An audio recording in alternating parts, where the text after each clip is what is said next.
Hey John, welcome. Thanks for having me on again tonight. I'm surprising that I had openings. I was either going to be on Rush or you tonight, so this is working out well. Glenn's sitting next to you, right? Well, Glenn's on after you, so as soon as I finish you, I'll be talking with Glenn. Anyway, the question that's on the table right now: should I be fired for the latest TSA security problem with airline security? Rudy Giuliani took a pot shot at the Obama administration and says there's really been no terror attacks on U.S. soil since 9/11 under Bush, and now under Obama we have one. Well, as much as people hate to hear me say this, I think Giuliani is mistaken.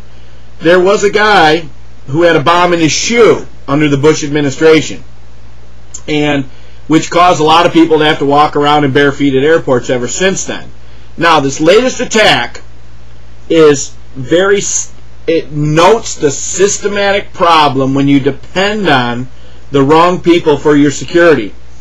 I point out that here in the States that there are several rules that are kind of profiling that when you travel, you cannot travel on a cash airlines ticket. It's not allowed. You cannot get a ticket cash. If you're traveling one way with a one-way ticket, if you're traveling no baggage, and it's day of departure purchase of ticket, you get screened for extra security. Well, this guy went through Amsterdam. All the rules that are in place for American citizens today would have stopped this guy and found the explosives. Nobody in in Amsterdam caught any of these flags that exist today for American citizens. So all the rules were there. Had anybody followed the rules, this guy would have never made it out of Amsterdam.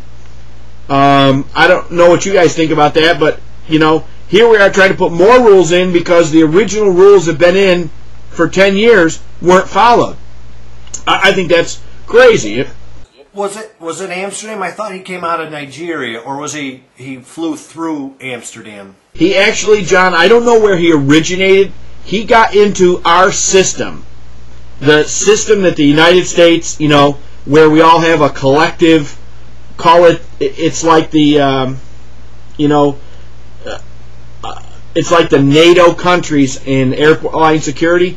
Once you're within the secure realm, whether it be coming through Germany, Denmark, France, England, any of those countries, you're supposed to have the same level of screening. So our rules are supposed to apply over there and vice versa. I understand that Amsterdam, they knew all these facts. Same day flying, no carry-on baggage, one-way ticket, cash ticket. That was out of Amsterdam. I don't know if Nigeria had it in Amsterdam, but this is how it turned out. So what we're doing, we're tearing apart the whole world, or our security system here in the States, over what somebody did in Amsterdam. It's not fair, as much as I hate to say it. I think our security systems, had they followed the same things, I am a super frequent flyer. I mean, super, multi-million mile frequent flyer. And you know what? You know how often I get called for extra security screening because I'm flying the same day, no checked baggage. 2 or 3 of these rules get me security checked all the time. Why didn't it for this guy is beyond me. Well, I don't, Bill, I thought that the thing is he had gone through, like, they detailed what he did. He went from, I don't know, about 3 different countries. And he did get some extra screening. It seems like the big thing that fell through was if he had one of those body scans. The body scan would have found it.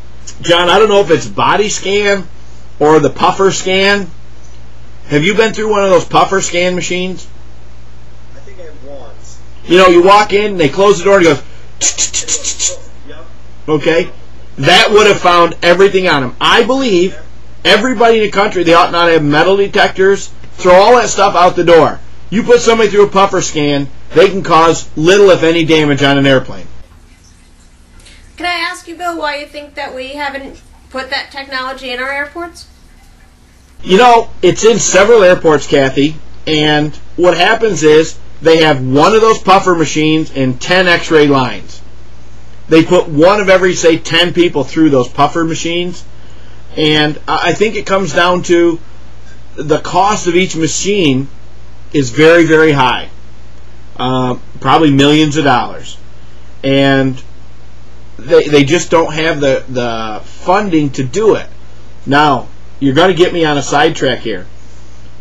If you stand there in an airport and you see the number of TSA people standing around security versus the number of machines, it's disproportionate.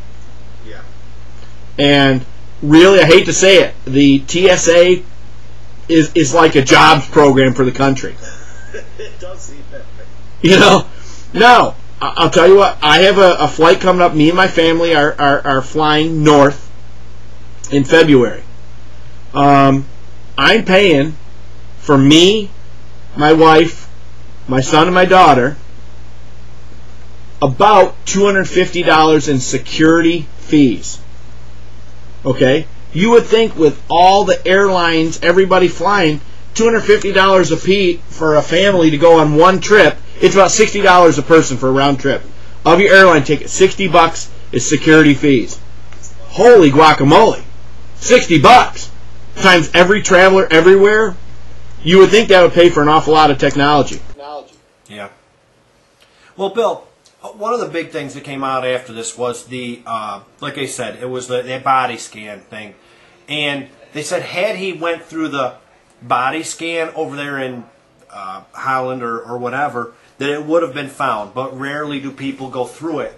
And in the U.S., I don't know the Republican senator's name, but he's the one that got those body scans exempted over here, saying it, violated people's rights.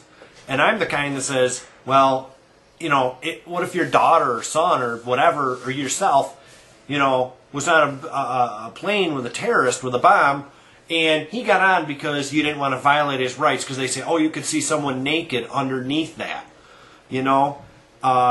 I'm thinking that U.S. security kind of trumps that.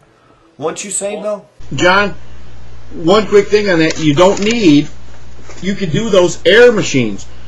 Explosive. Any of the explosives today that aren't super exotic, that are not documented. Let's make believe that on any database, they can detect them in parts per billion. So you can't. It's like a drug or a bomb exploding sniffing dog. Put those puffer machines in, and you don't need to look at people under the clothes. Kathy, what do you think about having to go through airports and have people, basically, some random guy look at you naked every time you go through an airport? Well, I'm not going to answer that question, but I will say what I think. First of all, I've been sitting here quietly. I just want to say that Giuliani is a moron. I hope that doesn't offend anyone. And his opinion about this particular situation is I don't even know why anyone put him in front of a camera.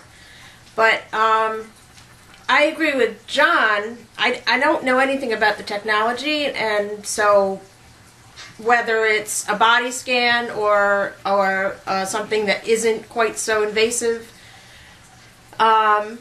whatever works. I think that probably it's not feasible to make everybody go through one of these kinds of tests, but certainly anyone who is in any way of concern.